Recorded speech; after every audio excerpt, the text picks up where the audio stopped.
Latest updates ఎప్పటికప్పుడు పొందడానికి big TV WhatsApp channel follow అవ్వండి. లింక్ డిస్క్రిప్షన్ లో ఉంది. ఏపీ అసెంబ్లీని వైసీపీ బాయ్కాట్ చేస్తూ ఉంది. అంటే బడ్జెట్ సమావేశాల సందర్భంగా సభలో ప్రతిపక్షం లేకుండా పోయింది. అయినా సభలో వాగ్వాదాలు చోటు చేసుకుంటూ ఉండడం చర్చనీయాంశంగా మారింది.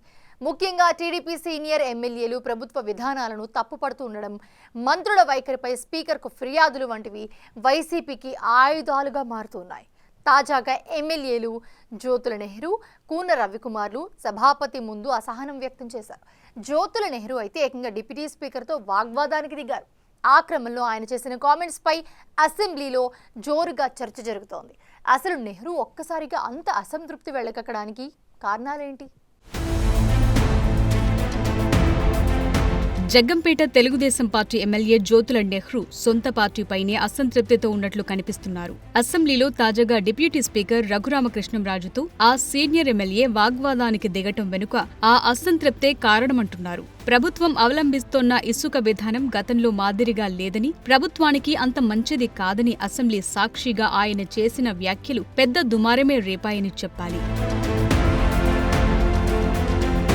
ఇసుక పాలసీపై జ్యోతుల నెహ్రూ మాట్లాడుతుండగా త్వరలో ముగించమని డిప్యూటీ స్పీకర్ కోరగా సభలో మిగిలిన వారికి కూడా అవకాశం ఇవ్వాలని త్వరగా ప్రసంగం ముగించమని పేర్కొన్నారు. దాంతో అసహనం వ్యక్తం చేసిన నెహ్రూ మాట్లాడటానికి మరింత సమయం కావాలని కోరారు. ఆ సందర్భంగా జరిగిన వాగ్వాదంలో నెహ్రూ సభలో మాట్లాడిన ఎమ్మెల్యేలందరికంటే తాను సీనియర్నని, అలాంటిది పదే పదే తనను అడ్డుకుంటుంటే తనను ప్రతిపక్షంగా చూస్తున్నట్టు అనిపిస్తోందని కీలక వ్యాఖ్యలు చేశారు. కూర్చోమంటే కూర్చుంటానని, సభకు రావద్దంటే రానని విసుర్లు విసిరారు. ఇవాళ పంచాయతీ రాజ్ వ్యవస్థ రెండు పొంతలుగా వెళ్తున్నటువంటి పరిస్థితి ఉంది. ఒకటే గ్రామ సచివాలయం. నెహ్రూ గారు సభ్యులు చాలా అసహనంగా ఉన్నారు. సార్ అర్థం చేసుకోవాలి సార్. కూర్చోమంటే కూర్చుంటాను, నాకు ఇబ్బంది లేదు. కూర్చోమను, ఫినిష్ చేయమంటున్నాం అంతే. ఫినిష్ చేస్తున్నాను సార్. 5 నిమిషాలు కాదు, 3 నిమిషాలు అవలే. మీరు అడ్డు వచ్చేస్తుంటే అలాగే నన్ను ప్రతిపక్షంగా చూడకండి. 12 నిమిషాలు అయింది సార్ గడియారంలో. అదే అది అధ్యక్ష, మీతో వాదన నాకొద్దు. నేను కూర్చోమంటే కూర్చుంటాను, నాకు ఇబ్బంది ఏం లేదు. కూర్చోమన్నాం. ఎందుకంటే నాకంటా ముందు మాట్లాడిన వాళ్ళు ఎవరు కూడా నాకంటా సీనియర్లు కాదు. వారికి ఇచ్చిన టైం నాకు ఇవ్వాల్సినటువంటి బాధ్యత ఈ సభకు ఉంది.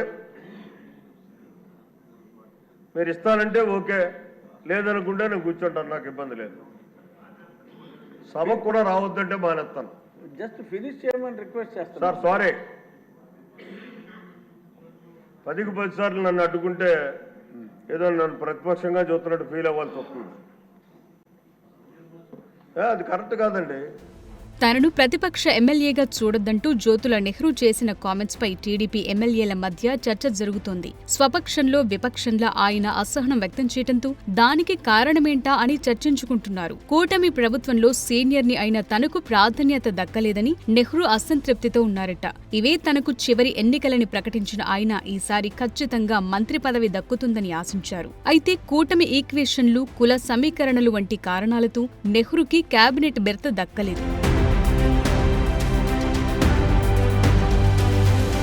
1994లో తెలుగుదేశం నుంచి మొదటిసారి జగ్గంపేట ఎమ్మెల్యేగా గెలిచిన జ్యోతుల నెహ్రూ 1999లో రెండోసారి గెలిచారు. చంద్రబాబుకి సన్నిహితుడిగా ముద్ర ఉన్న ఆయన 2004లో పరాజయం అనంతరం టీడీపీని వీడి ప్రజారాజ్యం బాటపట్టారు. అయితే పీఆర్పీ అభ్యర్థిగా పోటీ చేసిన ఆయనకు పరాజయమే ఎదురైంది. దాంతో 2014లో వైసీపీ నుంచి పోటీ చేసి టీడీపీపై విజయం సాధించారు.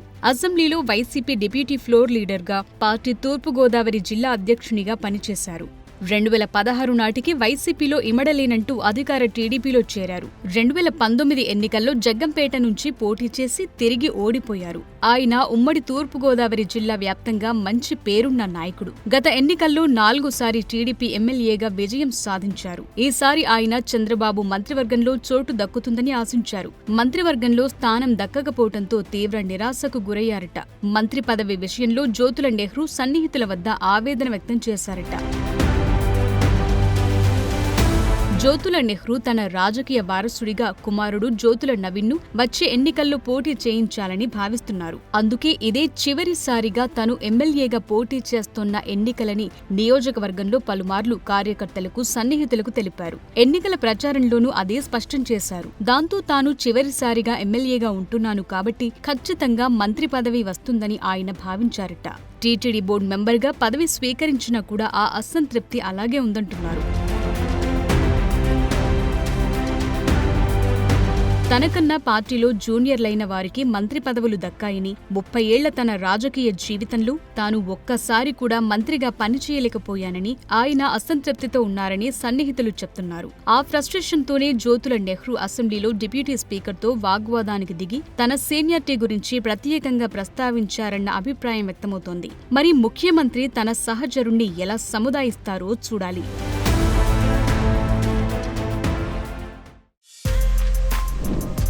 For more videos like this, subscribe Big TV channel.